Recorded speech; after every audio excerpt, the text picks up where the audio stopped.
Jaylen Waddle has been crazy productive, over the last, 5 or 6 games. Oh my God. He has not just been crazy productive. He has been flat out one of the most productive receivers in the league. Look at the release. There's your separation. Great route. Stutter and go. Gets by clean. That is unbelievable. Maybe the greatest catch I've ever seen. So since week 5, this is obviously after Tyreek Hill went down, Jaylen Waddle has the third most overall EPA on his targets among receivers who've run 100-plus routes in this span. He is third in yards per route run, 2.9. He is fifth in first downs per route run, just behind both of the Rams wide receivers, Devontae Adams and Puka Nacua. Wow. And in terms of successful plays, helping the offense move down the field per route, he's 10th. These are all the important, wide receiver metrics I like beyond just putting my eyeballs on the players and charting them on a route by route basis. And here's the thing with Waddle too. He's one of these guys that I think has always been kind of the same player. And I think the circumstances around him have just changed. And I think he is one of these guys that, the phrase targets are earned, I think is something that, has gotten into the normal dialogue of fantasy football, Twitter especially, and just kind of the NFL in general.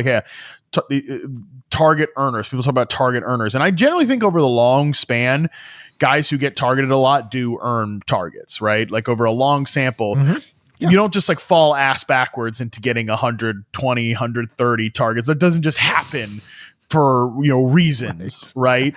Right. But I think that on the negative end of it, I think that's where I kind of balk at that. This guy's not a target earner.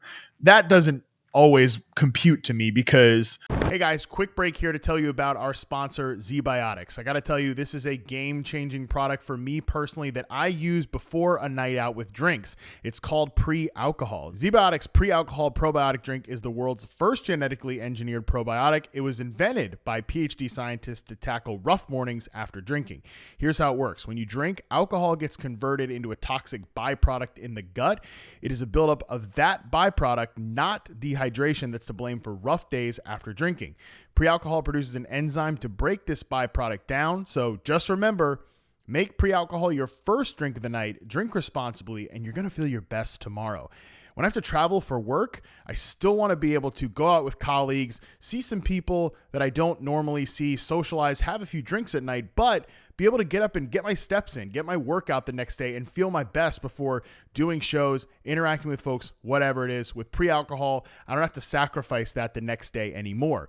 So go to zbiotics.com/RP to learn more and get 15% off your first order when you use code RP at checkout.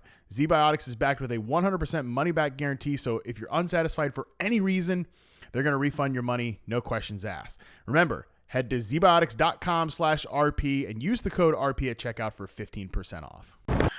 These things are circumstantial, and I think Waddle, they're the product of circumstance, and I think that Waddle is an especially clear example of this because to me, the guy that we're seeing here, where I'm reading off all these stats, where he's a top 10 wide receiver, if not top 5 wide receiver in all these efficiency metrics since Tyreek Hill went down, he was always capable of being this guy.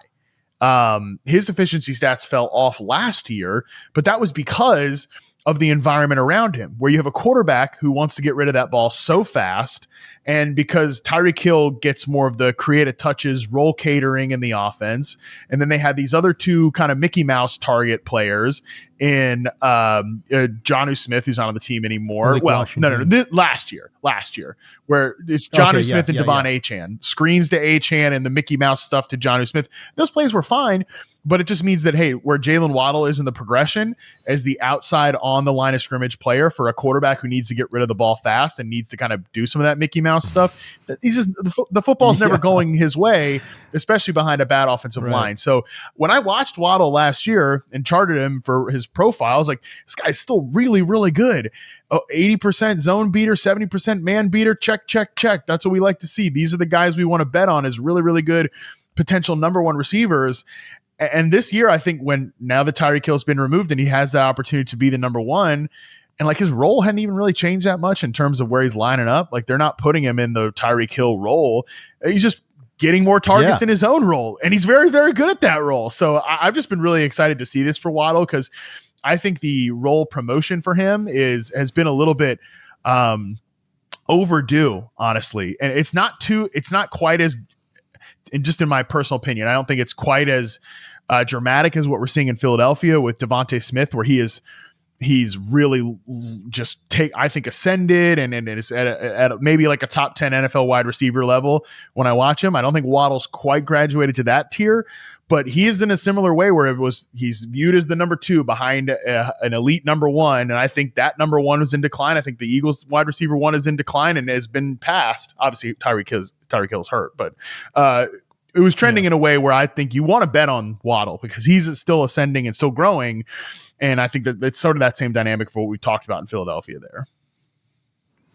Jaylen Waddle over his last 6 games has come down with 485 yards and 29 receptions with 3 touchdowns in those 6 games as well. That would be a 1,375-yard pace over 17 games with 8.5 touchdowns and 82 receptions. So, again, highly productive has Jaylen Waddle been over the last 6 games. Man, again, when I talk about I don't know what is going on with this Miami team, can I just list off the total number of points they have scored over the last 4 games? In week number 7, they scored 6. In week number 8 against Atlanta, they scored 34. Against Baltimore, they scored 6. Against Buffalo, they scored 30. 6, 34, 6, all right. 30. What? What the hell is happening here with Miami? Well, if we're following that trend, that means this week they're going to score 6. I think is how this works. I think that's right. I think that's right. I will give credit to Mike McDaniel, who I think is keeping this team together through a lot of they fire the general manager. They obviously they sell off Jalen Phillips to the Eagles, who made an immediate impact. And there was rumors, are they trading other players? People were apparently calling about Jaylen Waddle, and I think they were smart to say, no thanks. Oh, how about Brandon Beane, by the way, Bills GM, not to throw a sidebar at somebody here, but be like, oh, we really put it out. Every insider had this report on Sunday morning before these two teams faced off and one of them got whooped by the other. And it wasn't the one that was supposed to be the good team. Like, oh yeah, no, we tried really hard to trade for Jaylen Waddle. We tried to give him a 1st-round pick, and they just wouldn't give him to us. Like, oh man, we really tried. It's like, okay, well then, guess what happens? Jaylen Waddle comes out against that Buffalo Bills defense and drops a bunch of hammers downfield. It was not a great look for Brandon Beane, who was not so nice to some radio hosts in Buffalo this offseason when he was saying that complaining, and he used a different word than that one, but we're a family show. We're complaining about wide receivers is the dumbest thing that you can do. Well, apparently he was really trying hard to get Jaylen Waddle, and they wanted to keep that good player. But I tried, guys. I really tried. So you got to give me credit for trying. But yeah, so stupid. Jaylen Waddle, it looks really great, and I think Mike McDaniel deserves some credit for keeping this team together through what's not a good season. And I think he hasn't been perfect as a head coach. No. I do think there's places to criticize him, and I have criticized him, but I think he deserves some credit for keeping this team on the tracks, because the roster is not talented, but the offense has some pieces that can still play really well, including Jaylen Waddle, who has been an outright awesome zone beater, especially 4th in the NFL in first downs per route run against zone coverage in this span since he's taken it over. And that's one thing where I think I've really seen a step from him this year. I think his route running against zone coverage, in just terms of getting defenders to bite on route fakes, and then he's able to create a lot of space there. I've really liked to see that from him as that primary number 1 receiver, which we didn't get to see previously.